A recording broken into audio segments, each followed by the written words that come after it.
Welcome back inside of Mission Control Houston. Pretty special treat right now. We have former Expedition 29 Commander Mike Fossum with me. Mike, thanks so much for joining me here today. Hey, you bet. It's great to be back in Mission Control. Yeah, we always love having you on. So we have 3 more astronauts getting ready to launch this Saturday. So why don't you walk us through a little bit about what they're doing, the week before launch? Oh, you bet. It's exciting right now for Yuri Malenchenko, the Soyuz commander, Sunny Williams, and Aki Hoshide. They've been in training for about 2.5 years, and so it's really a neat time right now. As they're after all of this training, they've been training around the globe. The United States, Russia, Japan, Canada, Germany, and all over. Yep. And been on for Sunny and Aki. They've been on the road about 50% of the time for the last 2.5 years, and all of this training is finally coming together. And they've been in Kazakhstan and Baikonur Cosmodrome for about a week and a half. We arrived there 2 weeks before the launch, and so it's really it's a fascinating time because it's very different, and that 2.5 years is busy, but in ways it feels like you're just moving, or you're not really moving. You're not getting any closer. You're just going through the motions. You're packing your bag. You're doing more training, and you get closer and closer. And at this point, though, as they're in Baikonur, going through the final fit checks and final training, and you can feel things picking up speed, and just your life seems to be accelerating. Oh yeah. As I think of it as like floating on a big, long, lazy river, and that river's dropping into a slot canyon now, and you can feel it. Everything's a little more frantic, a little busier, and you're going through some of these things for the last time finally, and so your whole world is picking up speed, and it's going to continue to accelerate for them all the way up to when they head out to the launch pad on Monday. And there's a lot of traditions and stuff too, so it's a very exciting time. It's a neat thing. Sunny and Aki both launched on the space shuttle for their first flights, and so this is very different for them to be going, through the preparations to launch on the Russian Soyuz rocket. And there's all the training, of course, is very different, as they have gone through so many different things. When they get to Baikonur, though, part of what they do is actual fit checks with the real rocket. And the crews don't. We spend a lot of time in trainers, which are actually flown Soyuz capsules that have been modified to make into trainers, but not our real ship. And so a couple of times during this 2 weeks here, they go into their real ship in suits and make sure that everything is where they expect it. It gives them a chance to put a little bit of Velcro on the walls to put their timers up and things like that. You become accustomed to what it's like to climb down into the ship, because the hatch is up above you. It's at the top of the capsule that we launch in. And in the trainers, we usually come through an add-on hatch that's added to the side. And so here you practice dropping down in there, getting into your seat. And it's really tight, as you can see from the videos that we have. Oh yeah. It's very tight inside the Soyuz, and the crew they're not sitting in a chair. They're really laying on their backs in a seat pan that's been molded to their bodies to help protect them from landing loads, the dynamics of that. So really their first chance to get inside the spacecraft that's going to carry them to orbit. And like you said, 2 years coming to fruition just this last week, moving really quickly. That's exactly right. And so it's a very busy time. It's exciting.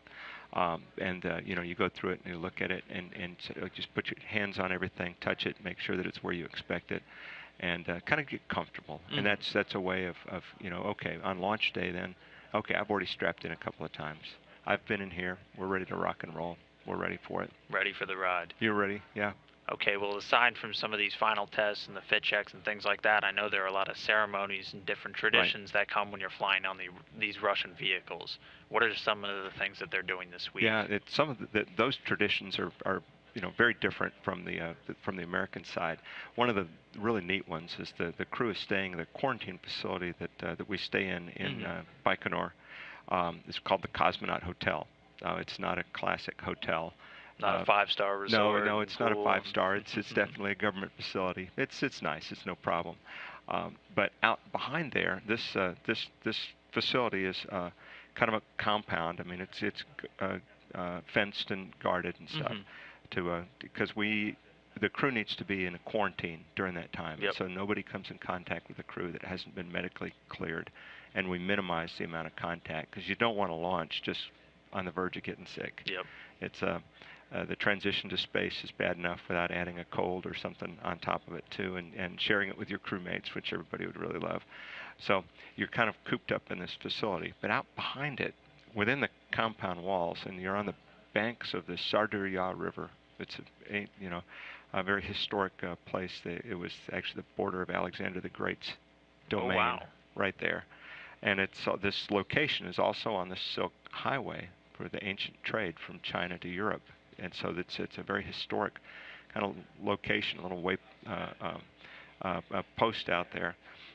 But behind the Cosmonaut Hotel, inside the compound, it's called Cosmonaut Alley or Cosmonaut Way. Mm-hmm. And there's trees lining this. The first tree was planted by Yuri Gagarin. Oh, so this goes all the way back to the beginning. This goes all the way back 50 years. And so I'm not sure Yuri planted it before he flew, but it was pretty close there.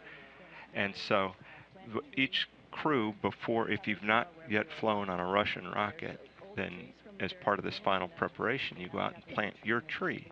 And it's such a cool thing to go out and walking down these pathways here is a walk through history as you see the names, of the famous people from space history. And the Apollo-Soyuz crew have their names out there too, as they were recognized by the Russians and have trees out there. And so it's really a cool thing to take part in that, to go out and actually plant your tree and know that this place is on the edge of the earth. Mm-hmm. It is way out there, and there's now a tree with a little signpost on it with my name on it. Wow. As just one of these people that has stood there with these other explorers. And so it's really kind of a really neat tradition to be part of that, and to walk through and see the Russians, and going way back to the Soviet days, and as well as many of the Americans now who have flown with the Russians and other partners from around the globe. So a place really just steeped in tradition. What are some of the other things that you guys are doing during the week? I know there's a Red Square visit at some point. A lot of the other things, the Red Square visit and the Kremlin visit, take place in the Moscow region before we leave there. Okay. The crew goes through final exams. They finish those up around 3.5 to 4 weeks before. Okay. Before launch, the big final exams in Russia, and then there's a little bit of downtime, week and a half or so, where you can finish. You're done with exams, you're done with training, and you can School's get your out. stuff packed up. School's out, but you can't relax too much. Kind of get your things packed up, Mm-hmm. take care of all the things you need to take care of before leaving the planet for half a year. And included in that is a trip to Red Square to lay flowers on the Kremlin wall to recognize the graves of some of the early explorers, like Yuri Gagarin and Sergei Korolev, who was the chief rocket designer back in the day.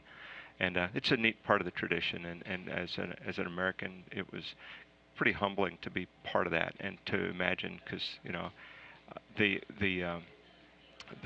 my early memories of seeing pictures of Red Square were not in a positive light. Yep. And it was an exotic place, but it was also a scary place, and we were at odds with each other. And so now for me to actually be walking on Red Square and to be participating in these kind of ceremonies was very humbling. It would have been impossible to imagine 20 or so years ago. Oh yeah. But now we're doing those kind of things. Now also in Baikonur during the quarantine time here, I know that crews, Sunny especially, she's a runner, and I know she's running along the banks of the Sarduria River out there just about every day. I think she's training to do a triathlon during her space flight at some point. Well, the Summer Olympics are coming up, and so Yep. I don't think she's going to run do a crazy long distance, but she's definitely athletic, and that for me that was a great thing. I really loved running there. We could, with escort, we can get out and take a jog along the river, and it's a very, very different place. There were times we had to change our route because there were camels, literally camels, like laying on the trail. And it's like, okay, don't go too close. You were really kind of out on the edge of nowhere when you were out there. It really feels like it, and that's that's kind of a neat feeling. And for me, I like to get out and jog too, get out in fresh air and do a lot of things outside. And knowing that I was going to be inside for half a year, I wanted to go out there and soak up a little bit of sun and just to smell the earth and that kind of thing. So I know that they're doing those kind of things too. They're doing some of the training they were doing yesterday. There was some rendezvous training, so they're practicing the manual flying skills, and that's mostly Yuri doing the flying with Sonny and Aki assisting. And actually, Sonny was practicing doing some of the flying too. She's able to back him up if need be, which we don't expect to happen, but you train for those kind of things. And so they're shown here training on the simulator, and these controls, of course, it's not like laying in the Soyuz, but it's those are the actual controls that they use on the spacecraft, and he's looking at a screen that shows him an image like the image you'll see through what we call the periscope. There's final procedure reviews where you're going through your final books. Your main Soyuz instructor, who's been with you a lot, especially in that last year, and he'll go through, and you're going through everything you're going to do, and reviewing it one more time, and making sure you understand all the details, and you're ready to go. Training really just does not stop until you are strapped into that spacecraft, ready to go. Let's touch on that real quick. Difference between launching on a Soyuz and a shuttle. Well, different sensations? Oh yeah, it's a very different. For me, the first time I saw the full-up Soyuz, because we'd never see him, was when I was there as a backup crew member for Katie Coleman, and I wow, that's it. That's I'm used to the size of a shuttle, which is with the external tank and solid rocket boosters and everything. Is a really massive rocket, and the Soyuz is not a big truck. It's very efficient at delivering people, though. So it hauls people and a couple hundred pounds of supplies, and it's very efficient at that. But it's a lot smaller vehicle, and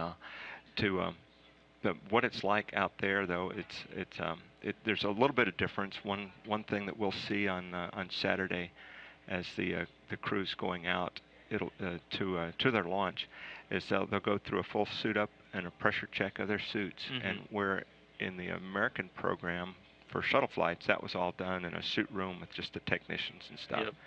And then you do a final walkout and a wave to the crowd and get on the bus and go to the pad. In Kazakhstan, in Baikonur Cosmodrome, we're doing that with the press on the other side of glass. Oh wow! And our families, and usually some of our guests that come over are allowed to watch this too. So it's really kind of a strange thing to have all of these people watching and observing as you're going through a real pressure check of the suit. Their backup crew will be standing right behind them. They're ready to take their place if need be. And so you go through that, and then they'll walk out of that building, and they'll actually salute into the head of the Russian Space Agency or the space program, depending on who the highest ranking person there might be. And the crew goes out and reports in. And this is the iconic image that we've seen, in history and all our lives, of what it looks like for the Russians to walk out and salute in like that, and then get on the bus and go for a fairly short ride, to the launch pad. Another thing that surprised me going out to the launch pad was just the number of people that were out there. There were quite a few people out there to document it, and a lot of the managers take you all the way out to the rocket itself, and shake your hand and wave goodbye as you get on the elevator and head up to climb into the rocket. And so I was a little surprised at that, how many people are actually involved. And finally, you get on the elevator. It's a really tiny elevator, and and go up to the top, and it's like, okay, now we're alone. It's just us and the very small crew that's helping us strap in and secure the hatches behind us. As you drop in, kind of a side hatch in the very top part. There's two pieces to the Soyuz that we can get into. The main capsule that we ride up and down in is kind of in the middle of this stack. The orbit module up above has a side hatch that we go through there into that small volume, and it's about a total of 6 cubic meters. And then we drop down into the descent module, we call it.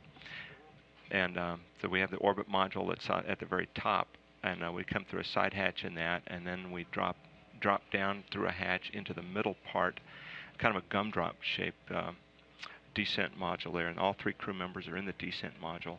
And you take turns, the 2 guys on the outside, getting strapped in, and there's a lot of hoses and connectors to have oxygen line, a ventilation line, communication, and a biomedical. So the doctors are actually monitoring heart rate, some basic parameters. And that you do that, you start strapping in a little over about 2.5 hours prior to launch. Okay. And like you said, you're not sitting up, you're down you're on your back. You're almost kind of the seat cocooned itself, in there. Yeah, the seat itself it's a big metal pan that from your bottom up to the top of your head, and your knees are up and actually held by straps up into position.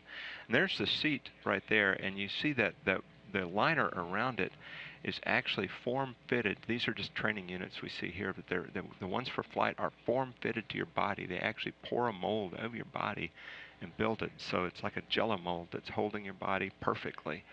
And so at this point, pre-launch, you're getting in, and you fit in that thing with a just boo. And there's no the downside is there's very little room to move around. Yeah. By intent, it's designed so it's really tight. You go through the system checks. You check all of the parameters. You check that the handles and everything, nothing got bumped in the process of getting in.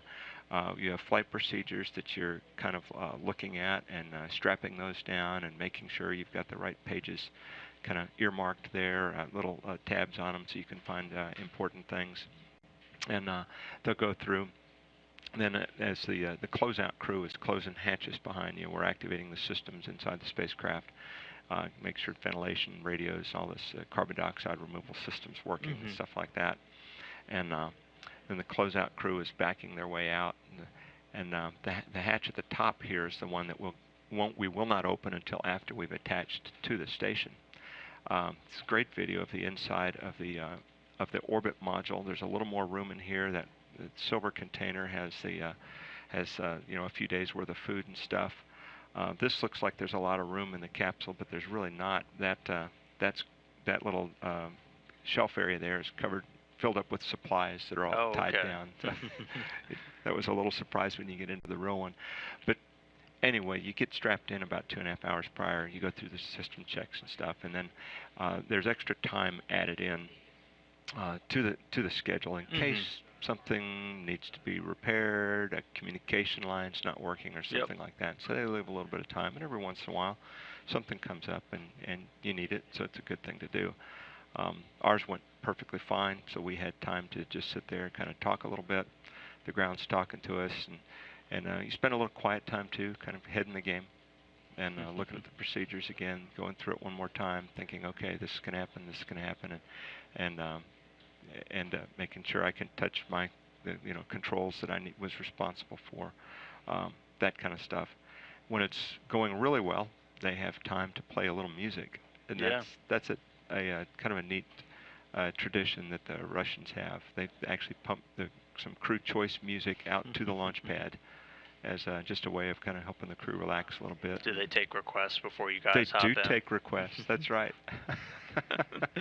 Well, that's an amazingly in-depth. So we know our next 3 crew members are going to be looking forward to doing that. They have all their ceremonies this week, steeped in tradition. Oh, yeah. Sounds like an amazing place. Well, I missed some of them for the walkout with the crew's staying in this quarantine facility, and when it's actually time to walk out, they sign the door to their rooms. Oh. And so we'll see that Saturday. There's a door signing ceremony, so everybody gets to sign the door to their room, and that these doors are when they fill up, I guess they move the doors to a museum, and they get started. The next crews start with a fresh door. Are they getting full yet? And they're getting there. They're getting there. Yeah, and then you walk out, and there'll be a Russian Orthodox priest will bless the crew, and that's part of their tradition. There it involves a kind of a liberal application of holy water, which is always a little bit amusing to watch the crews as they get slightly drenched. And from there, it's walk out to the. There's a large crowd of people there, and waving and as the crew heads out. So it's all part of the traditions that are leading up to it. Now once you get into the rocket and it's finally go time, the big difference from a shuttle flight was how quiet it is. On a space shuttle, a lot of the dynamics were from the solid rocket boosters that burn with a lot of popping and crackling, and people that were fortunate enough to see one in person, you can actually feel that. Oh, I remember it just kind of hits you like a weight when the sound wave gets to you. Yeah, exactly, and it kind of it pounds on you. You can feel it, and you can feel that by those dynamics coming up through the shuttle stack, and actually makes it a little hard to read the displays and controls because everything's moving for the first 2 minutes. For the Soyuz, it's real quiet. It starts off and it's a little disconcerting to people that are used to watching the shuttle because the main engines come up, in a few seconds of checking, and then boom, the solids light and you leap off the pad. Yep. Soyuz moves off the pad more slowly, and the engines are running. It's about 8 seconds before it starts to move, and so it seems. Is everything okay? Is it going? Yeah, is it really going? Yeah. And it's kind of neat because the way the launch pad works is the rocket, it's not really bolted down the way we would have traditionally bolted ours down. It's held down by the weight. There's these big pads that are literally holding the side of the rocket, and the weight of the rocket pushes them down and creates the friction that holds it in place. So the rocket is suspended there, and once the rocket starts to lift off, it releases this, and the arms will just spring out of the way then, and so it's a very odd looking thing. As the first arms that are coming back, that's just some of the support stuff that includes the elevator and everything. At this point, the rocket's just held in place by these smaller arms that are literally just held there by the weight of the rocket itself, and you see those down around the base as the rocket comes to life and starts to light up. It's about 8 seconds, and it's a little slow motion here, but it's and just watch as the rocket starts to lift off. Then those are released. Now they're not bolted on; it's just held there by just the mechanics of the weight.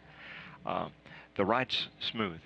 There's very little vibration in it, very little really sensation of sound or anything. I mean, you are inside the capsule, inside the helmet and everything. But after about a minute and a half or so, the escape rocket fires off. The Soyuz has some strap-on boosters, 4 boosters that are around the base to help it get moving, get off the pad, and start to clear the atmosphere too. And so it's multiple stages. This is the end of the second stage here as it falls away. We call it the second stage, and then the third stage lights up, and that pushes you to orbit. The whole thing just takes about 9 minutes. Really quick. You go from sitting still on the ground to going over 17,000 miles an hour, and you are 0G, weightless then, in just 9 minutes. And the way we do it now, once the vehicle gets to orbit, of course, it has to get activated now, and things like unfurling the solar arrays, which the Soyuz uses sunlight to generate electricity. So you unfurl the solar arrays, go through the other system checks, and then there's a couple of burns typically to circularize the orbit, and then to set up the rendezvous. And what they'll be doing is setting up a rendezvous about 2 days after launch. It's about 50 hours after launch. The crew will be docking to the space station, and so that's a real precise maneuvers to get the orbit fine-tuned. So after the first few orbits around the Earth after launch, they'll be doing some of those little maneuver corrections. Is it a little cramped in there for 2 days, I'd imagine? Well, if you were just inside the capsule, it would be almost intolerable because there's not room to stretch your legs out. It's really tight. Once you get to orbit and take care of the maneuvers that you need to do, and there's some pressure checks to make sure that orbital module, the top part, is holding pressure. So you go through very careful checks. Once that all checks out, then you can open up the hatch and get out of your seats and get changed out of the suit. So you don't spend the full 2 days in those suits. And it's nice to have a little bit of room to stretch out and then get a bite to eat, and your food, your water are up there, things like that. And then once you dock, you have more room than you know what to do with once Oh, you're on board the it's a station, big right? difference. You bet. When you, I mean, even the two habitable parts of the Soyuz spacecraft have just 10 cubic meters total. Mm-hmm. Before you add seats, instrument panels, and all of these systems Takes up and a stuff, lot. which take up half of it. Yep. So there's not much volume to work with. Once you get to the station, it's really fun to watch, especially new guys, as they're coming across the hatch, because it's like, wow, this is, in the Soyuz you can stick out your arms and touch both Yep. walls, and there's not you're floating, but you're not traveling. You're not Yep. flying anywhere. You're Yep. you're floating there, but you're not really propelling yourself and You moving don't get around. to have fun with it yet. You're not having fun with it yet. No time for stupid astronaut tricks yet. When you get into the station, though, it's actually very disorienting at first because it's so big and you're trying to figure out how to move because you haven't had any practice moving. And Oh, so yeah. you watch them. Of course, none of these guys going up this time are rookies. So Yep. I guarantee So they're they'll going all to be be up pros there. by the time they Oh. don't have to crawl before they Yeah, ride. no, they'll be fine. They'll be a little bit tentative right at first as they're getting their space legs back. It's like But riding a bike, though. it's like riding a bike, though. Oh yeah. All right. Well, we'll certainly be looking forward to that launch coming up this Saturday. Yeah. Expedition 29 Commander Mike Fossum, thanks so much for coming on and give us this great insight into everything that they're going through this week and what they have to look forward to a little bit later. Hey, it's exciting times. I'm really excited for them. It's a long training road, and I wish I was there. It's a good time, and I can't wait to watch it. Yeah, well, we'll be following along. Hopefully we see you up there again sometime soon. Hold that thought. We'll see.